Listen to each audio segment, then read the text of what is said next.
is the 77 WABC minicast. Sunday morning. Well, like every Sunday, Governor David Paterson, well, he's on the air with us to find out what's going on in the city, the state, the country, and the world. I mean, and the solar system. I love the solar system, John. Governor, what do you have in mind this morning? Well, there was an article that came through the AP on Thursday in which a company that was helping the United States target the areas that we wanted to hit in Iran, that their building has been disabled. And disabled was kind of a code word for the fact that apparently somebody used AI to stop all of the electronic activity from the building to the company. And that opens up a door. And a couple of people spoke on the record about it, that as we ran over Iran in 12 minutes, as President Trump said, I mean, he's been really tongue-in-cheek about this whole thing for the last few days, but he's basically right that the important elements to Iran being in a war have been dismantled by the United States. But I think we've got to start thinking about the other ways that smaller countries can impede our progress and disable a lot of the technology that we developed. Well, that is correct. You know what I'm concerned about, Governor? That's true in technology, but the whole art of war has changed in the last 10 years. This drone situation is dangerous. Exactly. And it's kind of the same thing. It's a new technology that the war came before we've got it under control. So what do we do? Well, I think my suggestion, and coming from me, this might be kind of surprising. We may not know exactly who put the technology in some of these different places, but we know who sponsored it. So I think there's no reason to let up on Iran or any of these other countries that have wreaked havoc in our midst. And I think that would open the door for a situation where we control the technology, not them. Understood. But it seems like even the Ukraine has technology that's building like 10,000 drones a month. It's amazing. It's amazing. Now, fortunately, we have a much better relationship with them. And fortunately, there are no secrets per se between us and them because, countries work with you and then they're doing other things you don't know about. But I think this is just something here on Sunday morning for us to keep an eye on as the weeks and months progress, that it's not just Iran. We can take care of Iran, but it's also a whole lot of other interests antagonistic to our interests who are finding highly developed technical ways to impose their wishes on our reality. Understood. Well, let's come back to New York City, New York State.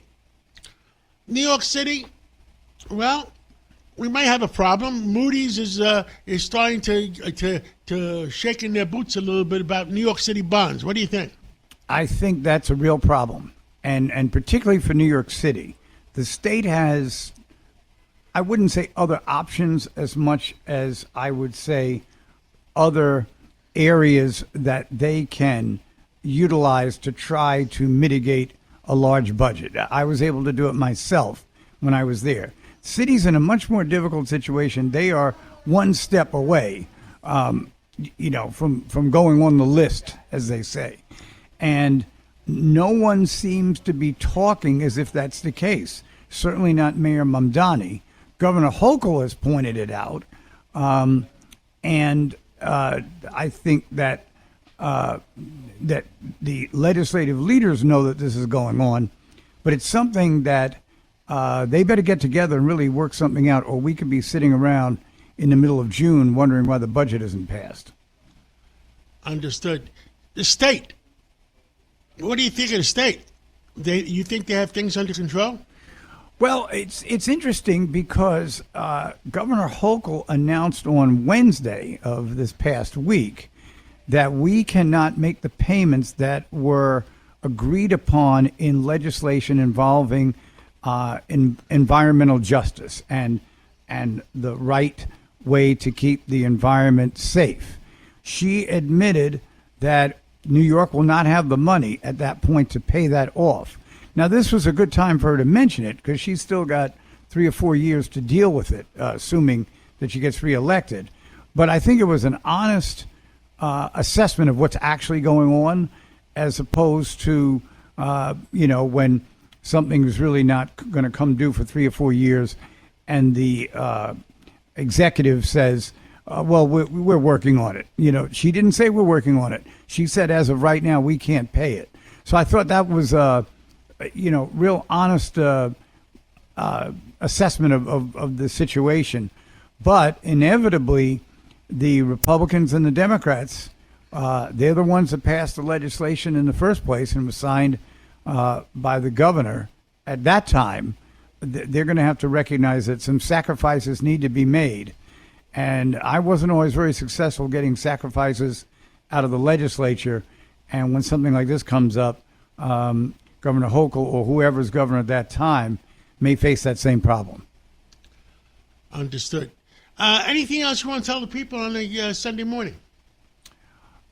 Just that right now, I think, is still a kind of tenuous period. We really demonstrated, I think, globally where we are with our detractors and our enemies at this particular point. And I think that we just have to keep the foot on the gas and not get too worked up over the appearance that the war is totally over and we don't have to worry anymore. I think the war will be over soon, and I think we should all just wait for that to happen. And behind President Trump, we're, I think, in a very position to make it happen. Well, David Paterson, thank you so much for coming on, and God bless you, God bless America, and thank you for continuing to stay involved and giving people your feelings. Well, thank you, John.